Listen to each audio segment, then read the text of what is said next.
Okay? So let's dive into that elm tree first. ELM stands for 3 different things. And it's dealing with the mastery side of sports. I guess you could look at sports 2 different ways, right? Through 2 different lenses. You could either look at it like that first coach, right? It's all about winning. It's a scoreboard. Or personal excellence. Our kids getting better, right? If I'm worried about the scoreboard, the only thing that matters is the result, right? What happens at the end of the game? What's the score? Did I perform well? Right? The result. If I'm worried about personal excellence and mastery, then that's where the effort comes into play. Right? The kids give their personal effort, personal best. There have been plenty of times, and I'm sure you guys will agree, that you might have had a favorable result on the scoreboard, but your kids didn't play very well. Right? How many of you guys have had one of those? Right? They're not always very fulfilling either. Right? I mean, you won, but you didn't play very well. Right? So the result really doesn't matter, win or lose. Right? It's really about what happens on the other side that's more important. Here's something that kind of gets into the culture of teams and leagues and organizations that tears them apart a little bit when you worry about the scoreboard. You think a little bit about comparing yourself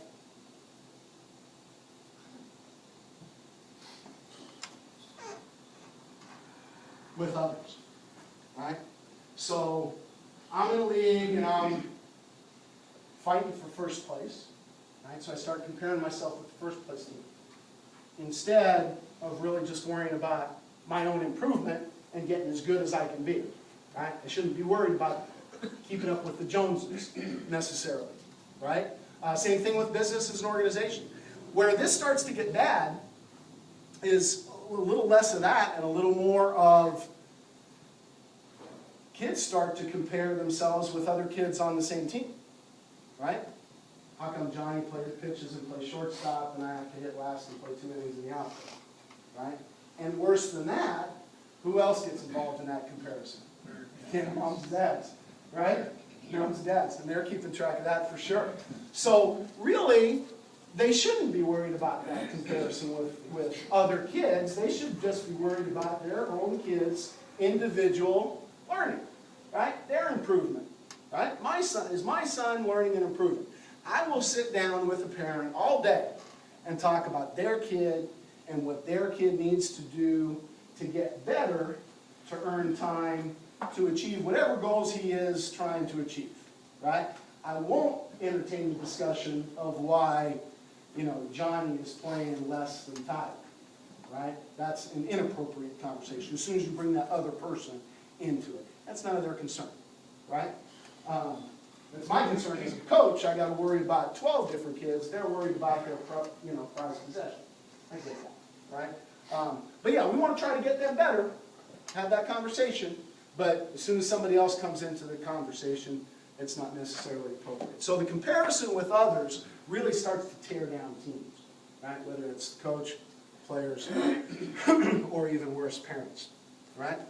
And that gets into cultural leagues too, right? How many of you guys are on the board of your league, right? I mean, how many man hours do you put in talking about stuff like that, right?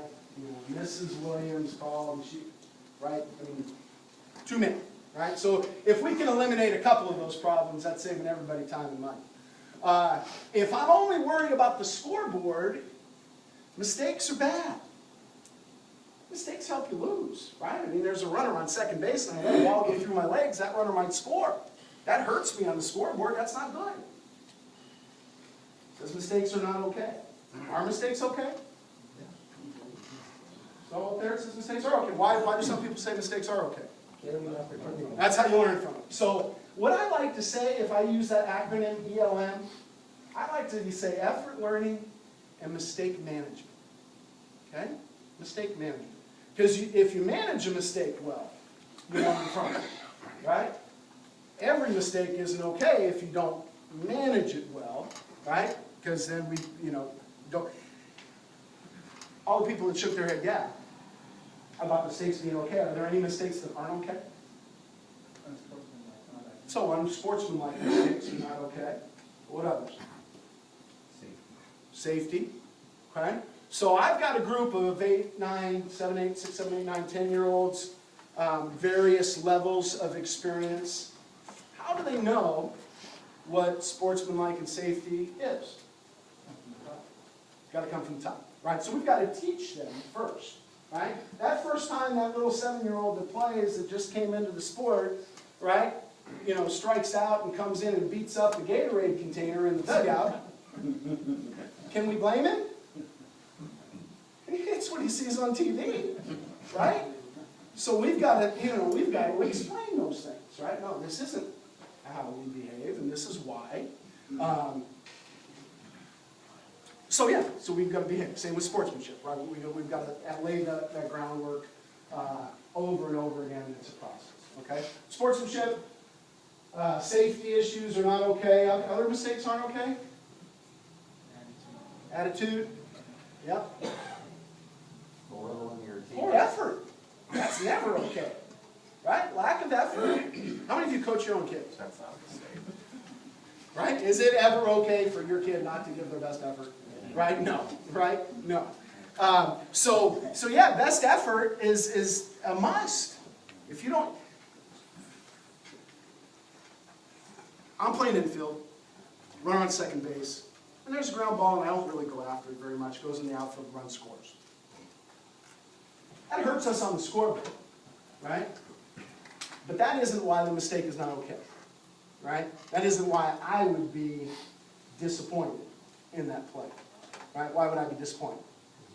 Didn't try, right? Just didn't try, right? And a lot of times that comes from different places. Maybe they didn't care.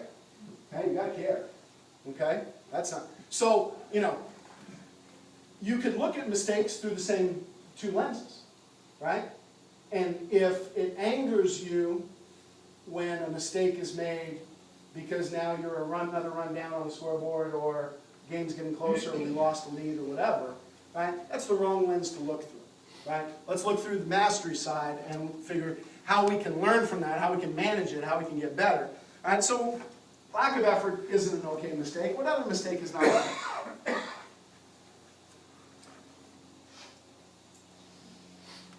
Who likes doing the same thing over? Yeah. Right. Repeated mistakes.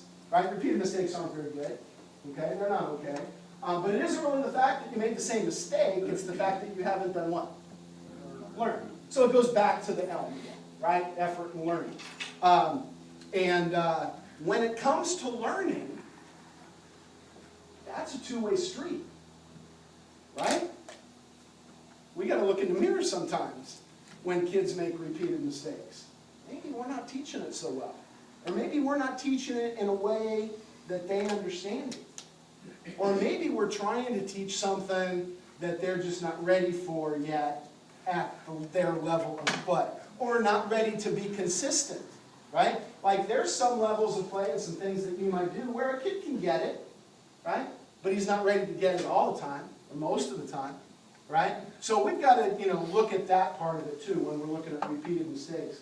Dan Hawkins is on our National Advisory Board, guy that used to be a football coach for Boise State when they got really, really good. Right? He was a genius, right?